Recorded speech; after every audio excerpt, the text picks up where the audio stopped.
ಒಂದು good news ಏನಪ್ಪಾ ಅಂತಂದ್ರೆ ಕಾಡಿಗೆ ಹೋಗಿ ನೀವು ಸಫಾರಿಯಲ್ಲಿ ಈಗ ಮತ್ತೆ ಹೋಗ್ಬೋದು. ಕಾರಣ ಈಗ ನಾಗರೋಳೆ ಬಂಡೀಪುರದಲ್ಲಿ ಸಫಾರಿಯನ್ನ ಬಂದ್ ಮಾಡಿದ್ರು. ಈಗ ಮತ್ತೆ ಅದನ್ನ ಆರಂಭ ಮಾಡಿದ್ದಾರೆ. 50% ಮಾತ್ರ ಸಫಾರಿ ಆರಂಭಕ್ಕೆ ತೀರ್ಮಾನವನ್ನ ಮಾಡಿದ್ದಾರೆ. ಕಳೆದ 4 ತಿಂಗಳಿನಿಂದಲೂ ಕೂಡ ಸಫಾರಿ ಬಂದ್ ಆಗಿತ್ತು. ಹಂತ ಹಂತವಾಗಿ ಸಫಾರಿ ಆರಂಭಿಸಲು ಸರ್ಕಾರ ಈಗ ನಿರ್ಧಾರವನ್ನ ಮಾಡಿರೋದು. ಸಂಪೂರ್ಣ ವರದಿ ಬಳಿಕ 100% ಅನುಮತಿಯನ್ನು ನೀಡುವ ಬಗ್ಗೆ ಈಗ ನಿರ್ಧಾರ ಮಾಡಿದ್ದಾರೆ. ಸೊ ಬೆಂಗಳೂರಿನಲ್ಲಿ ಅರಣ್ಯ ಸಚಿವ ಈಶ್ವರ್ ಖಂಡ್ರೆ ಅವರು ಈ ಬಗ್ಗೆ ಸ್ಪಷ್ಟೀಕರಣವನ್ನ ಕೊಟ್ಟಿದ್ದಾರೆ. ಬಹಳ ಬೇಡಿಕೆ ಇತ್ತು ನಾಗರೋಳೆ ಬಂಡೀಪುರದಲ್ಲಿ ಮತ್ತೆ ಸಫಾರಿಯನ್ನು ಆರಂಭ ಮಾಡಿ ಅಂತ ಹೇಳಿ. ಜೊತೆಗೆ ಅಲ್ಲಿದ್ದಂಥವರಿಗೂ ಕೂಡ ಒಂದಿಷ್ಟು ಬಂದವರಿಂದ ಒಂದಿಷ್ಟು ಅನುಕೂಲಗಳಾಗ್ತಾ ಇತ್ತು.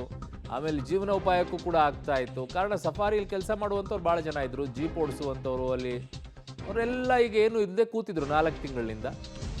ಸೊ ಹಾಗಾಗಿ ಆ ನಿಟ್ಟಿನಲ್ಲಿ ಈಗ ಮತ್ತೆ 50% ಅವಕಾಶ ಮಾಡಿಕೊಟ್ಟಿದ್ದಾರೆ. 8 ಗಂಟೆ ಬದಲಾಗಿ 5 ಗಂಟೆ ಮಾತ್ರ ಸಫಾರಿ ಅವಕಾಶ ಅಂತ ಹೇಳಿದ್ದಾರೆ. ಪ್ರೊಸೀಜರ್ ಏನಿದೆ ಅವೆಲ್ಲ ಪ್ರತಿಯೊಂದು ಹುಲ್ಲಿನ ಹಿಡಿಯುವಾಗಲೂ ನಾವು NTCA ಪ್ರಮಾಣಿತ ಮಾನದಂಡ ಅನುಸರಿಸಿ ಸಮಿತಿ ರಚಿಸಿ ಸಮಿತಿ ಶಿಫಾರಸಿನಂತೆ ಹುಲಿ ಸೆರೆ ಹಿಡುವಂಥ ಕಾರ್ಯಾಚರಣೆ ನಾವು ನಡೆಸಿದ್ದೇವೆ. ಈ ಸಮಿತಿಯಲ್ಲಿ NTCA ಪ್ರತಿನಿಧಿ ಸಹ ಇರುತ್ತಾರೆ. NTCA ಪ್ರತಿನಿಧಿ ತೆಗೆದುಕೊಂಡೇ ಹುಲಿ ಸೆರೆ ಹಿಡಿಯುವ ಕಾರ್ಯಾಚರಣೆ ನಡೆದಿದೆ. ಹೀಗಾಗಿ ಅವರು ಯಾವ ಆಧಾರದ ಮೇಲೆ ಇವತ್ತು ಏನು ಮಾಧ್ಯಮದಲ್ಲಿ ಬಂದಿದೆ ಹೇಳಿದ್ದಾರೆ ಅದು ಇನ್ನೂ ಇಲಾಖೆಗೆ ಮಾಹಿತಿ ಇಲ್ಲ. ಅದ್ರ ಬಗ್ಗೆ ತಿಳ್ಕೊಂಡು ನಮ್ಮ ಇಲಾಖೆಯವರು ಪ್ರತಿಕ್ರಿಯೆ ಕೊಡ್ತಾರೆ.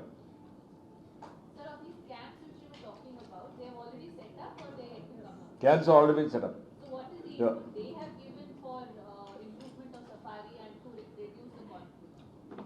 Who regarding? These camps have been set. So Nagarahole ಬಂಡೀಪುರದಲ್ಲಿ ಈಗ ಮತ್ತೆ ಸಫಾರಿಗೆ ಅವಕಾಶವನ್ನು ಮಾಡಿಕೊಟ್ಟಿದ್ದಾರೆ. 50% ಮಾತ್ರ ಸಫಾರಿ ಇದೆ. ಹಂಗಂತ ಹೇಳ್ಬಿಟ್ಟು ಎಲ್ಲರೂ ಓ ಅಂತ ಹೋಗಕ್ಕೆ ಹೋಗಬೇಡಿ, ಸ್ವಲ್ಪ ತಾಳ್ಮೆ ಇರಲಿ.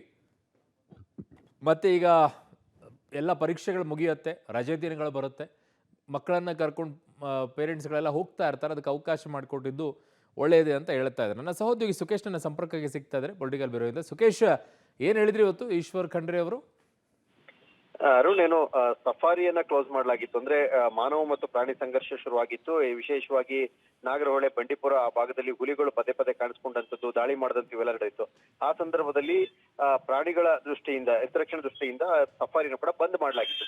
ಈಗ ನಾಳೆಯಿಂದ 50% ಅದು 50% ಸಫಾರಿಯನ್ನ ಆರಂಭಿಸಲಿಕ್ಕೆ ಸರ್ಕಾರ ತೀರ್ಮಾನ ಮಾಡಿದೆ. ಯಾಕಂದ್ರೆ ಇದೆಲ್ಲದರ ಬಗ್ಗೆ ತಜ್ಞರ ಕಮಿಟಿಯನ್ನು ಕೂಡ ಮಾಡಿ ವರದಿಯನ್ನು ಕೇಳಿತ್ತು. ಸಂಪೂರ್ಣ ವರದಿ ಬಂದ ನಂತರದಲ್ಲಿ 100% ಸಫಾರಿ ಬಗ್ಗೆ ಯೋಚನೆ ಮಾಡ್ತಾರೆ. ಆದ್ರೆ ನಾಳೆ ಬೆಳಗ್ಗೆಯಿಂದ 50% ಅಂದ್ರೆ ಎಲ್ಲೆಲ್ಲಿ ಸಫಾರಿ ನಡೀತಾ ಇತ್ತು ಇದುವರೆಗೂ ಅಲ್ಲಿ ಬಳಕೆ ಆಗ್ತಿದ್ದಂತ ವಾಹನಗಳಲ್ಲಿ 50% ವಾಹನಗಳ ಮಾತ್ರ ಬಳಕೆಗೆ ಅವಕಾಶ ಇರುತ್ತೆ. ಆ ರೀತಿ ಒಂದು ಸಫಾರಿ ಆರಂಭಕ್ಕೆ ಈಗ ಗ್ರೀನ್ ಸಿಗ್ನಲ್ ನ ಕೊಟ್ಟಿರುವಂತದ್ದು ಅರಣ್ಯ ಇಲಾಖೆ. ಅರುಣ್. ಓಕೆ ಸುಖೇಶ್, ನಿಮ್ಮೆಲ್ಲ ಮಾಹಿತಿಗೆ ಧನ್ಯವಾದಗಳು.